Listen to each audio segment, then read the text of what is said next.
सिल्लोडच्या राजकारणात एक प्रश्न सध्या दबक्या आवाजात नाही तर उघडपणे विचारला जातोय.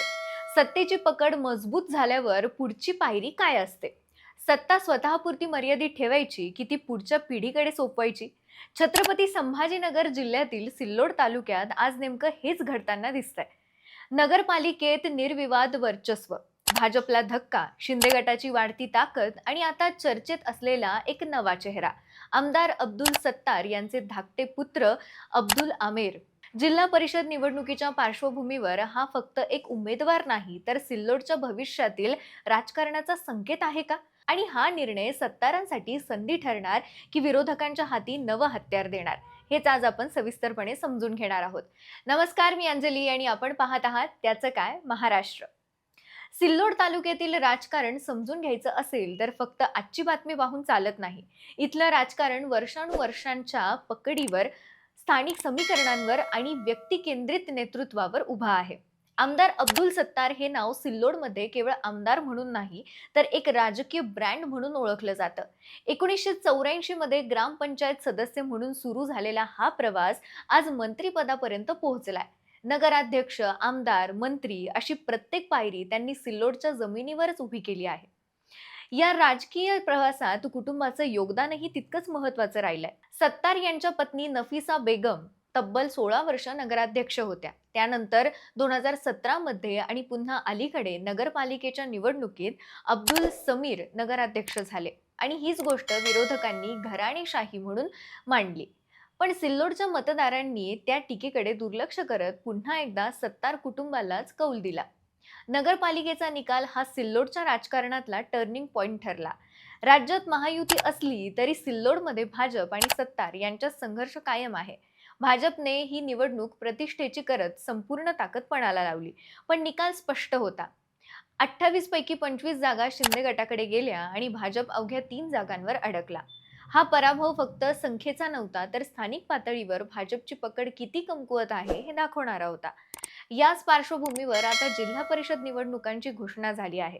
छत्रपती संभाजीनगर जिल्ह्यासह राज्यातील 12 जिल्ह्यात निवडणुकीचा धुरळा उडणार आहे. सिल्लोड तालुक्यात जिल्हा परिषदेचे 8 गट आहेत.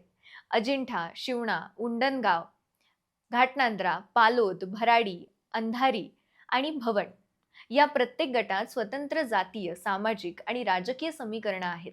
इथे उमेदवार फक्त पक्षावर नाही तर व्यक्तिमत्वावर निवडला जातो आणि नेमक्याच याच टप्प्यावर एकच नाव चर्चेत येतंय, अब्दुल आमेर. सत्तार यांचे धाकटे पुत्र. आतापर्यंत राजकारणापासून थोडे दूर राहिलेले, शिक्षण संस्था आणि सूतगिरणीच्या कामात सक्रिय असलेले आमेर आता जिल्हा परिषद निवडणूक लढवण्याच्या तयारीत असल्याचं बोललं जात आहे. अंबई गटातून शिंदे गटाकडून उमेदवारी मिळवण्याची शक्यता वर्तवली जाते. हा निर्णय केवळ एका तरुणाचा राजकारणात प्रवेश नाही तर सत्तार यांची पुढील राजकीय रणनीती असल्याचं मानलं जात आहे. नगरपालिका जिंकल्यानंतर सत्तारांची ताकद अधिक वाढली आहे. त्याचाच परिणाम म्हणजे तालुक्यातील भाजपचे काही माजी जिल्हा परिषद सदस्य आता शिंदे गटात प्रवेश करताना दिसतात. म्हणजे स्थानिक पातळीवर सत्तारांची ताकद फक्त टिकून नाही तर वाढताना दिसते. पण या सगळ्यात विरोधक गप्प बसतील का? घराणेशाहीचा मुद्दा पुन्हा एकदा उचलला जाण्याची शक्यता आहे. सिल्लोडमध्ये नेतृत्वाची संधी फक्त एका कुटुंबालाच का, असा सवाल केला जाईल. विशेषतः भाजपसाठी हा मुद्दा एकमेव शस्त्र ठरू शकतो. कारण निवडणुकीच्या मैदानात थेट ताकदीने सत्तारांना आव्हान देणं भाजपसाठी सध्या कठीण आहे. दुसरीकडे शिंदे गटासाठी ही निवडणूक प्रतिष्ठेची आहे. नगरपालिका, त्यानंतर जिल्हा परिषद आणि पंचायत समितीवरही वर्चस्व मिळालं तर सिल्लोड तालुका पूर्णपणे सत्तारांच्या प्रभावाखाली जाईल. त्यामुळेच अब्दुल आमेर यांची उमेदवारी ही एक प्रयोगात्मक नाही तर नियोजनबद्ध चाल असल्याचं बोललं जात आहे. महत्वाचा प्रश्न हा आहे की सिल्लोडची जनता हा निर्णय कसा पाहते. इथले मतदार विकास, ओळख आणि थेट संपर्क यावर निर्णय घेतात. सत्तार कुटुंबाने वर्षानुवर्षे ही नाळ मतदारांशी जोडून ठेवली आहे. त्यामुळे विरोधकांचे आरोप किती प्रभावी ठरतात हे पाहणं महत्त्वाचं ठरणार आहे. मात्र या सगळ्याचा विचार केला तर सत्तार यांना आता जिल्हा परिषद तेवढ्या जड जाणार नाही असं दिसून येत आहे.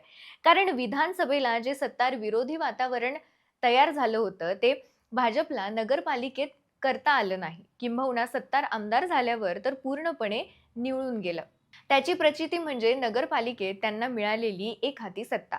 किंबहुना सत्तार यांनी ज्या पद्धतीने हिंदू मतांवर होल ठेवलेला आहे त्यानुसार तरी त्यांना जिल्हा परिषद जड जाणार नाही. याला कारण अर्थात शिंदे गटाचं बॅनर सुद्धा आहे त्यांना. त्यामुळे तो जो काही मिश्र वोटर आहे त्याची पकड सत्तार चांगलीच ओळखून आहे. किंबहुना नगरपालिकेचा निकाल लागल्यानंतर कित्येक भाजपच्या माजी जिल्हा परिषद सदस्यांनी संधी साधून शिंदे गटात प्रवेश केला आहे.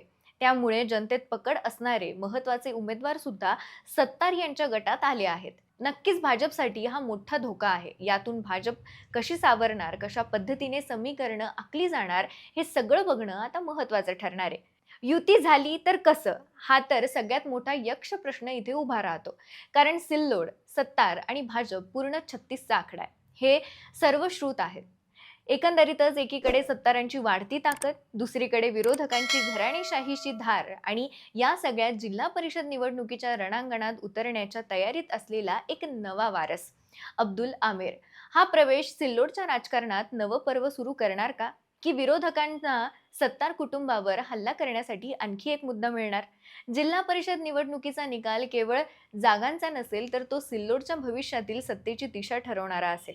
आणि म्हणूनच प्रश्न कायम आहे, सिल्लोडमध्ये सत्ता अजून मजबूत होणार की पहिल्यांदाच तिला खऱ्या अर्थाने आव्हान मिळणार? याबाबत तुम्हाला काय वाटतंय कमेंटमध्ये नक्की सांगा. बाकी राजकारणाच्या आखाड्यात आपली नजर कायम असणारच आहे. तेव्हा कुठेही जाऊ नका, पाहत रहा, सबस्क्राईब करा. त्याचं काय महाराष्ट्र.